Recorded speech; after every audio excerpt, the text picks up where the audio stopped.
Hello বন্ধুরা, তোমার করে দেখা দেখি হামিদ চালানো পাহাড়পুর এই সে ঐতিহ্যবাহী নওগাঁ জেলায় ঐতিহ্যবাহী পাহাড়পুর।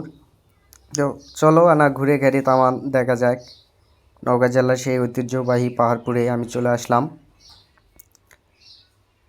প্রথমে রাস্তায় তো এদিকে ওইদিকে খুব সমস্যা ছিল, ওই জন্য আমি চলে আসি পাহাড়পুরের অপর সাইডে।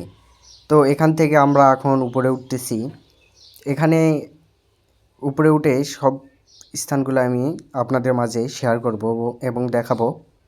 তো এই সাইডটা দেখুন, ওই যে ওখানে পাঁচিল দিয়ে ঘেরানো রয়েছে, এদিকে লোকজন অত একটা আসে না, ওইদিকে হাঁটাহাঁটি করে।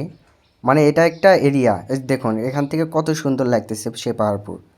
ওই যে ওখানে বসে আছে, ওখানে বসে আছে, সবাই ফটোগ্রাফার করতেছে। এই দিক থেকে এরিয়াটা খুব বড়। আপনাদেরকে একটু আমি জুম করে দেখাই, এক সেকেন্ড।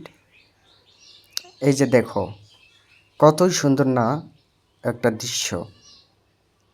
এখানে অনেকেই দূর দূরান্ত থেকে চলে আসে এই ঐতিহ্যবাহী পাহাড়পুরটি আমাদের নওগাঁ জেলায় এই ঐতিহ্যবাহী পাহাড়পুরটি অনেক দূর দূরান্ত থেকে পর্যবেক্ষণ করতে আসে অনেকেই। তো এই দিক দিয়ে একটা অসাধারণ দৃশ্য দেখা যাচ্ছে আমাদের নওগাঁ জেলায় ঐতিহ্যবাহী পাহাড়পুরটি। তো এই যে সামনে আমার এক বড় ভাই আমার বড় ভাই একটু হাত ইশারা দিতেছে। আর এদিকে কিছু সায়েন্টিস্ট তার বিশেষ ক্যামেরা নিয়ে তাদের ছবি তোলা নিয়ে কিছু একটা গবেষণা করতেছে। এই যে হলো সেই ঐতিহ্যবাহী নওগাঁ জেলার পাহাড়পুর। তো আজকে ঈদের সপ্তম দিন, খুব একটা গ্যাঞ্জাম না। আর আমরা এসেছি খুব মানে দুপুর টাইম, যাকে এখন বাজে 2টা, ওই জন্য একটু শুনশান। তো আমাদের ভালোই লাগতেছে।